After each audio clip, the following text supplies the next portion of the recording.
I'm Leo Waldek for Kit Guru here at Computex. We're with Gigabyte up in the 101, which is the enormous tower in the business centre of town. They take over the entire floor during Computex. We're in their sort of gaming room. So there we have a triple display set up for gaming, driving game as you'd expect. There's a drum kit over there for reasons not entirely explained. And over here we got a kind of greatboard, keyboardy in the musical sense of things kind of way.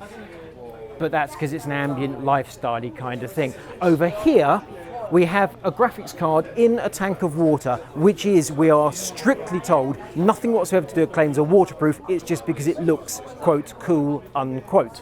So that is not a thing, it's just a look. Hope we're clear on that. The guy standing next to me thinks I'm going to say something terrible. And now we're going to go through to the main room where there's motherboards and laptops.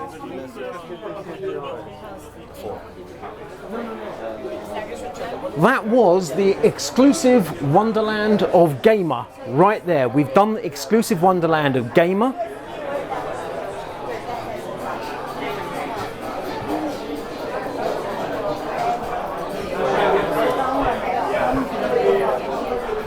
Little showcase of clothing and such like. You've seen me in one of the videos wearing a hoodie or something like that with a perfectly foul baseball cap, pure synthetic. I didn't get the bar towel, but I'm not holding that against Gigabyte. Here we do have something genuinely of interest. It is a dual channel memory kit, dual channel 4 modules, because 2 of them are actual memory and 2 of them, look there at the non-golden finger, 0 GB capacity. We'll show you those in action around the corner. PSU, backpack, blah, blah, blah, the usual. That, for me so far, is the standout Gigabyte product, which we'll get to in a second. So here we have the Aorus X9 DT, which is the full GTX 1080 graphics card with Core i9 laptop. In the past, Aorus has been real big on SLI graphics, and I believe this version came at SLI GTX 1070s, but this is the full-fat single GTX 1080. Here we have gaming box, which is graphics card in a box. There's something exciting happening on that score. The other side of the room, we'll come to that in a moment. So 1070 or 1080. Our experience at Kit Guru has been that the Thunderbolt 3 interface definitely drives performance down. A 1070, if it's like a 1060, is good going. And then we go around to that system's got an air cooler in it. That is okay, but we're more interested in the next system,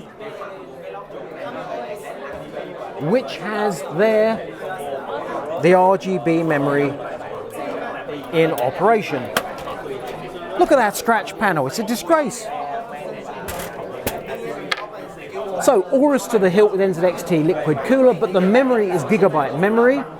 So dual channel RGB, Samsung B-die, DDR4 3200, and then down there we have a Gigabyte SSD.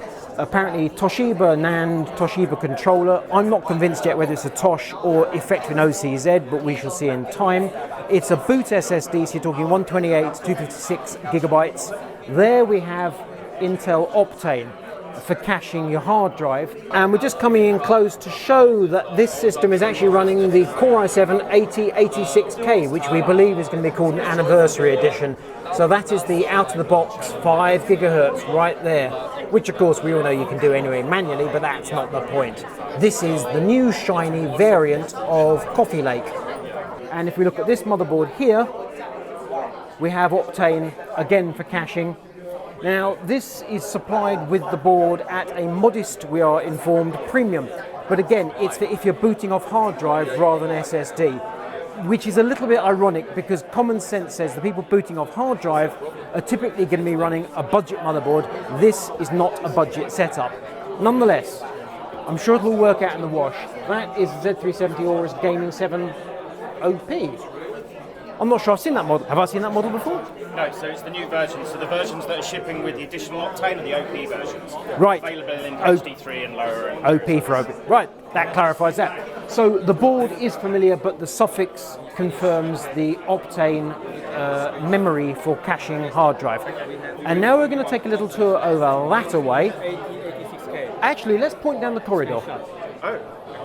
down this corridor, I was hoping we were going to see a whole bunch of new motherboards during Computex. We had this in previous years, literally launched during Computex. New chipsets from Intel, new chipsets from AMD. It hasn't happened. So that half of the floor, which is typically jam-packed, they typically have one half is laptops and one half is motherboards. Essentially, it's this room here, and nothing is going on there. It's just meetings. And that's, I think, because we expected a bunch of new motherboards, haven't happened.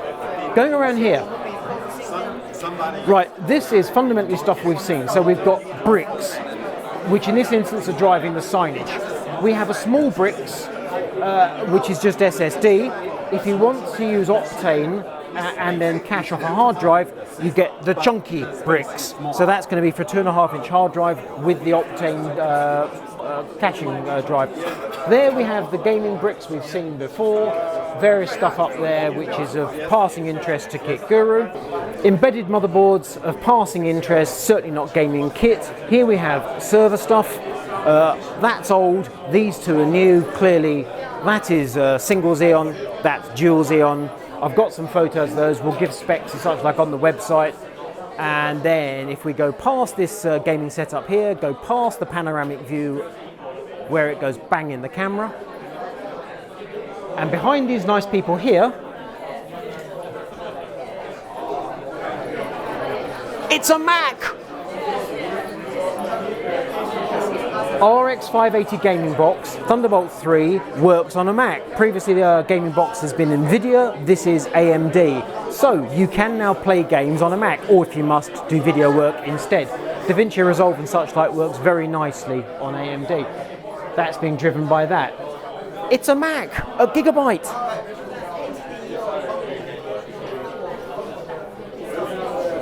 If we're being blunt, the X299 is now old hat. We like it, it's good stuff. This we have seen before, but this is a full-on Thunder content creator system, one graphics card, but note the GV100 Quadro, single graphics card slot, so it's a full-on content producing system, heaps of cache, but in the sense of what's new, we've seen all the different bits before, it's just in a slightly different order. Very high-end, very expensive, nice stuff, but it's not exactly new.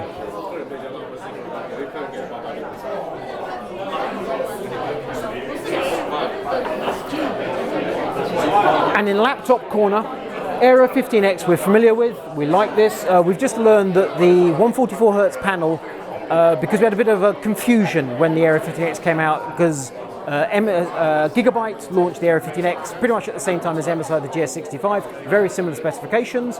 I was wondering whether they're the same panel. This is apparently an LG 144Hz panel.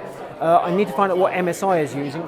Over here we have the alternate screen, the original 4K, so the same chassis, different panels.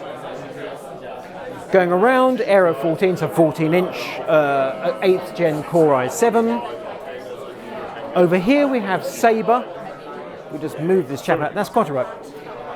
Sabre, these are lower end. So GTX 1050, 1050 Ti, 1060. We're considering reviewing the 1060. I have to see. Slightly more budget. By the way, before I forget, the Aero 15X over there, the high-end model is £2,400. The Aero 15X that we reviewed is £2,200. So relatively speaking for Gigabyte, these are very high-end, very expensive laptops. They haven't pushed into this territory before. 2K tends to be about their limit. And then going around and finishing up, Aorus laptops again, X5 V8 and X7 V8. And that is the Gigabyte room at the 101. If you like this video, thumbs up. If you don't, thumbs down. If you click to subscribe, hit the bell button, you'll be alerted to new videos as they become alive. I'm Neil Waldock. This is Gigabyte at the 101 at Computex.